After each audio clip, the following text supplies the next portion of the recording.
किसी पुराने कस्बे में एक थीटर था जो दिन रात रोशनियों और कहकहों से जगमगाता रहता। मगर जब इसकी रोंक खत्म हो जाती और पर्दे गिर जाते तो वहां एक सन्नाटा छा जाता। इसी थिएटर के अकब में एक पुराना और तारीक सा स्टोर रूम था जहां पुराने कपड़े, टोपियां और मुख्तलिफ किस्म के मास्क रखे हुए थे। एक रात भूखी और शरारती लोमड़ी खाने की तलाश में इधर उधर भटक रही थी। अचानक इसे एक खड़ी खली हुई नजर आई और ये मौका गनीमत जानकर वो थिएटर के स्टोर रूम में घस गई। अंदर अंधेरा था, लेकिन चांद की मुद्दम रोशनी से कभी कभार चीजें दिखाई दे जाती थीं।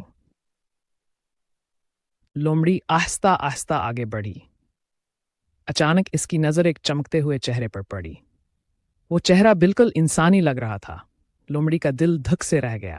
इसने सोचा, या अल्लाह, ये कौन मेरे सामने खड़ा है? इसके जिस्म में खौफ की लहर दौड़ गई।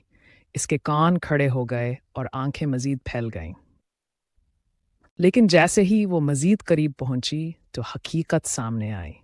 वो तो महज एक मास्क था। जी हाँ, वही मास्क जो अदाकार अपने चेहरों पर सजाया करते हैं ताकि स्टेज पर नए नए किरदार निभा सकें।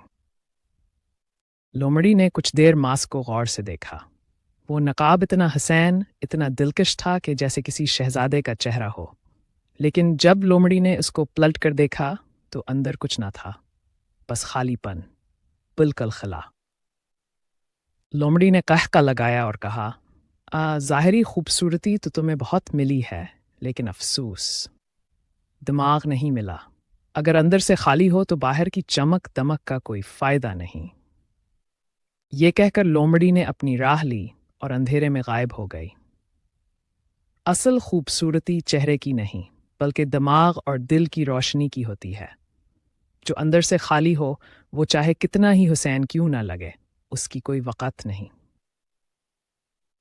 दोस्तों, अगर आपको ये कहानी पसंद आई हो तो वीडियो को लाइक ज़रूर करें और अपने ख़यालात कमेंट्स में लिखें। आपकी राय हमारे लिए कीमती है। मज़ीद ऐसी खूबसूरत और सबक आमूज़ कहानियाँ सुनने के लिए हमारे चैनल को सब्सक्राइब करना मत भूलिए।